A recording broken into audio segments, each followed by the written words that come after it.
Genesis chapter 19. Now the two angels came to Sodom in the evening, and Lot was sitting in the gate of Sodom. When Lot saw them, he rose to meet them, and he bowed himself with his face toward the ground. And he said, Hear now, my lords, please turn into your servant's house, and spend the night, and wash your feet. Then you may rise early and go on your way. And they said, No, but we will spend the night in the open square. But he insisted strongly, so they turned in to him and entered his house.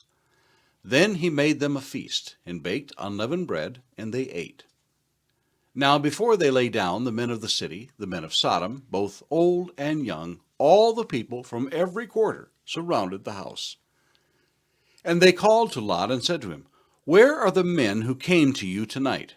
Bring them out to us, that we may know them carnally.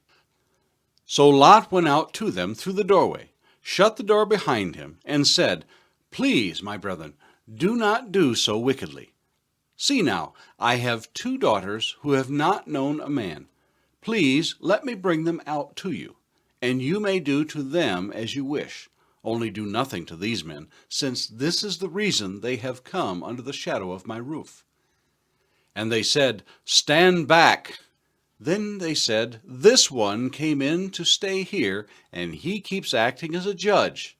Now we will deal worse with you than with them. So they pressed hard against the man Lot, and came near to break down the door. But the men reached out their hands and pulled Lot into the house with them, and shut the door. And they struck the men who were at the doorway of the house with blindness, both small and great, so that they became weary trying to find the door. Then the men said to Lot, Have you anyone else here, son-in-law, your sons, your daughters, and whomever you have in the city? Take them out of this place, for we will destroy this place, because the outcry against them has grown great before the face of the Lord, and the Lord has sent us to destroy it. So Lot went out and spoke to his sons-in-law, who had married his daughters, and said, Get up, get out of this place, for the Lord will destroy the city. But to his sons-in-law he seemed to be joking. When the morning dawned, the angels urged Lot to hurry, saying, Arise, take your wife and your 2 daughters who are here, lest you be consumed in the punishment of the city. And while he lingered, the men took hold of his hand, his wife's hand, and the hands of his 2 daughters, the Lord being merciful to him, and they brought him out and set him outside the city. So it came to pass, when they had brought them outside, that he said, Escape for your life. Do not look behind you, nor stay anywhere in the plain. Escape to the mountains, lest you be destroyed. Then Lot said to him, Please, no, my lords. Indeed now your servant has found favor in your sight, and you have increased your mercy, which you have shown me by saving my life. But I cannot escape to the mountains, lest some evil overtake me and I die. See now, this city is near enough to flee to, and it is a little one. Please let me escape there. Is it not a little one? And my soul shall live. And he said to them, See, I have favored you concerning this thing also, in that I will not overthrow the city for which you have spoken. Hurry, escape there, for I cannot do anything until you arrive there. Therefore the name of the city was called Zoar. The sun had risen upon the earth when Lot entered Zoar. Then the Lord rained brimstone and fire on Sodom and Gomorrah from the Lord out of the heavens. So he overthrew those cities, all the plain, all the inhabitants of the cities, and what grew on the ground. But his wife looked back behind him, and she became a pillar of salt. And Abraham went early in the morning to the place where he had stood before the Lord.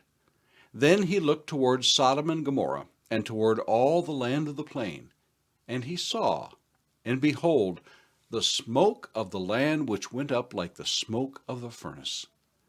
And it came to pass, when God destroyed the cities of the plain, that God remembered Abraham, and sent Lot out of the midst of the overthrow, when he had overthrown the cities in which Lot had dwelt.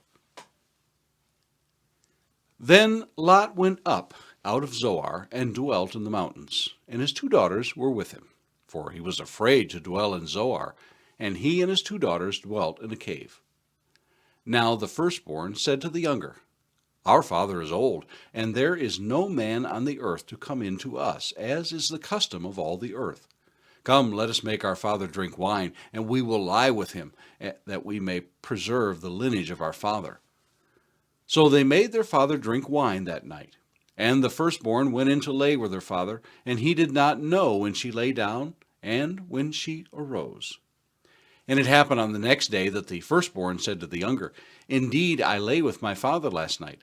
Let us make him drink wine tonight also. And you go in and lie with him, that we may preserve the lineage of our father. Then they made their father drink wine that night also. And the younger arose and lay with him. And he did not know when she lay down or when she arose. Thus both the daughters of Lot were with child by their father. The firstborn bore a son and called his name Moab. He is the father of the Moabites to this day. And the younger, she also bore a son and called his name Ben-Ami. He is the father of the people of Ammon to this day. Genesis chapter 20. And Abraham journeyed from there to the south, and dwelt between Kadesh and Shur, and stayed in Gerar. Now Abraham said to Sarah his wife, She is my sister. And Abimelech king of Gerar sent and took Sarah.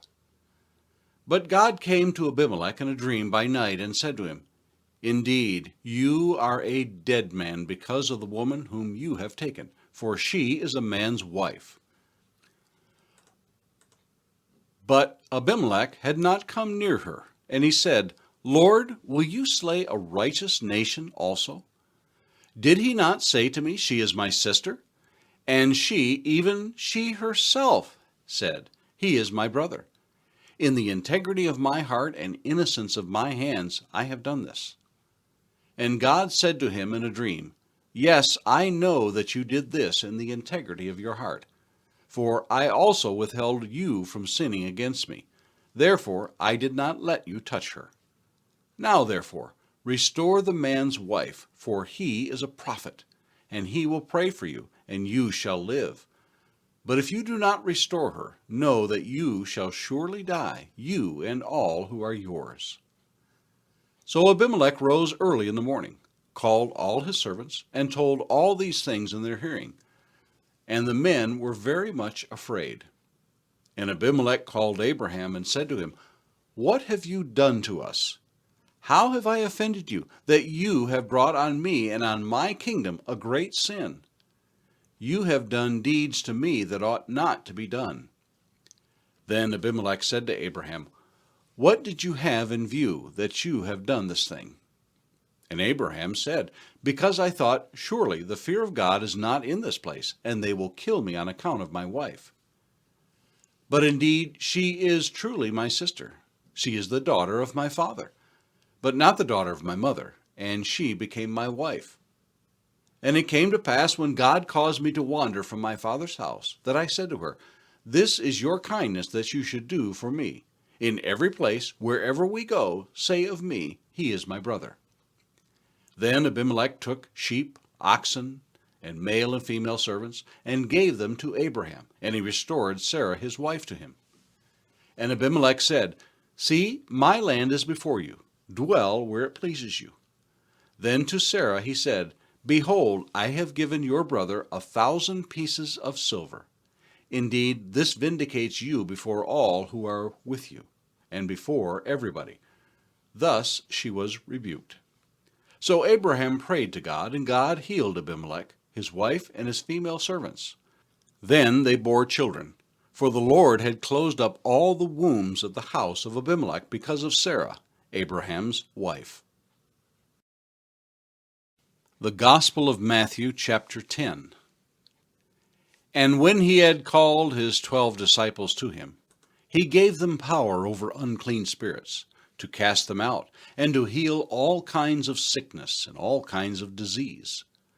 Now the names of the 12 apostles are these: first, Simon, who was called Peter, and Andrew his brother, James the son of Zebedee, and John his brother, Philip and Bartholomew, Thomas and Matthew, the tax collector, James the son of Alphaeus, and Lebbaeus, whose surname was Thaddeus, Simon the Canaanite, and Judas Iscariot, who also betrayed him.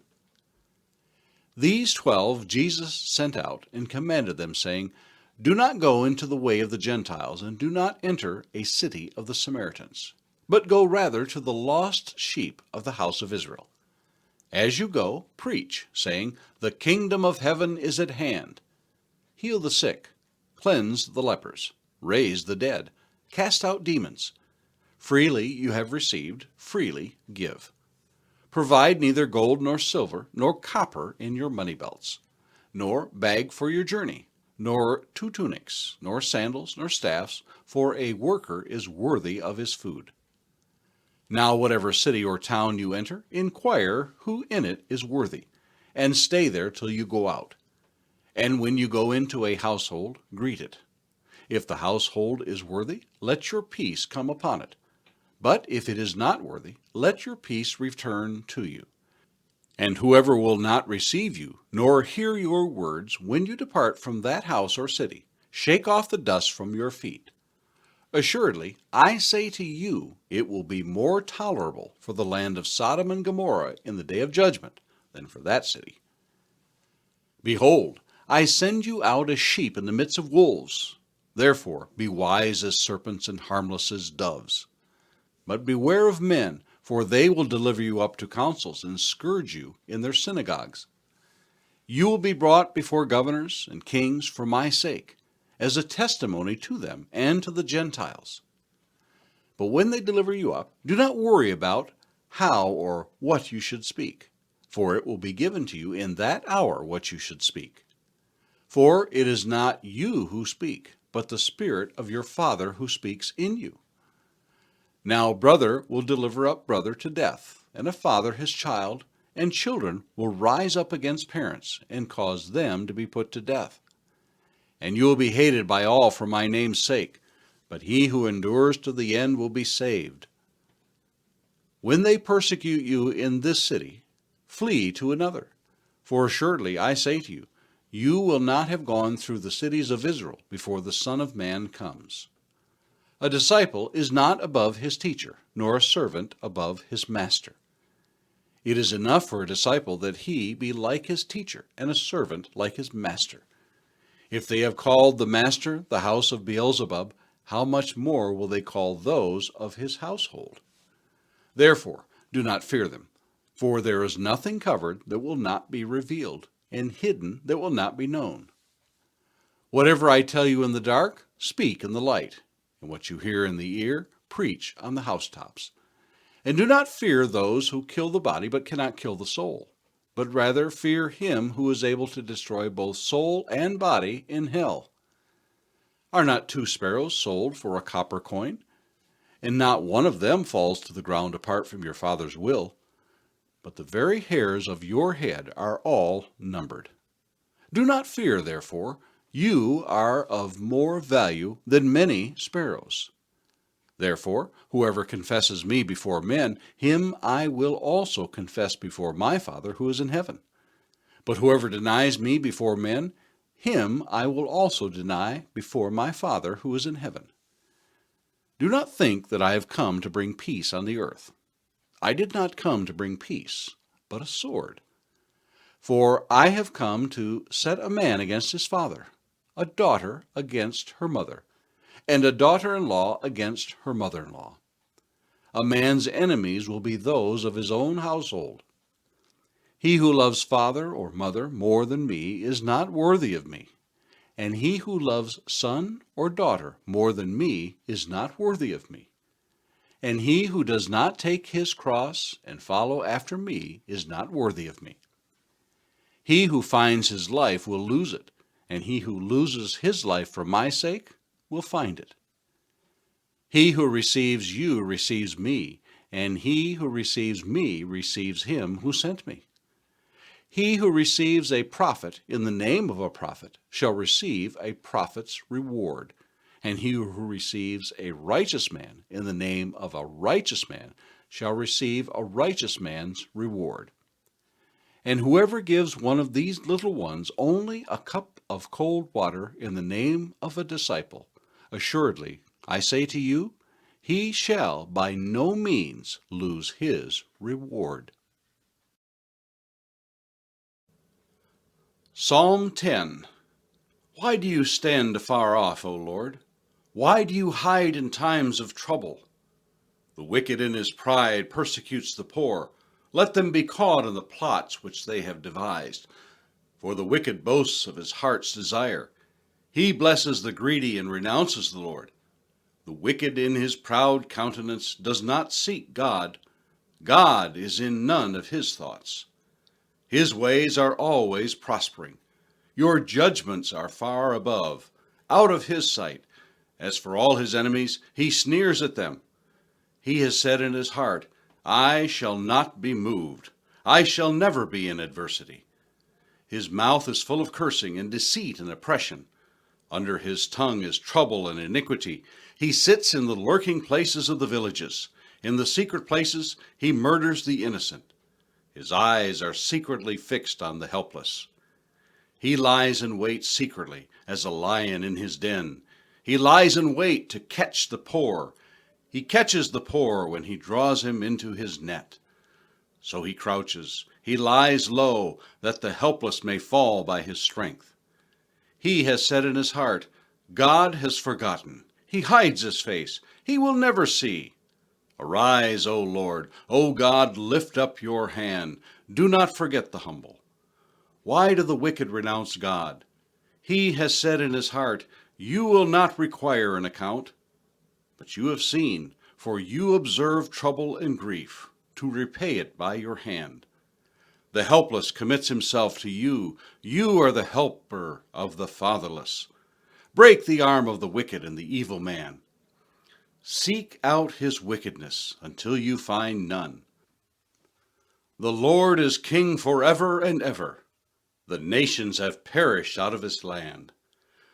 Lord, you have heard the desire of the humble. You will prepare their heart. You will cause your ear to hear, to do justice to the fatherless and the oppressed, that the man of the earth may oppress no more.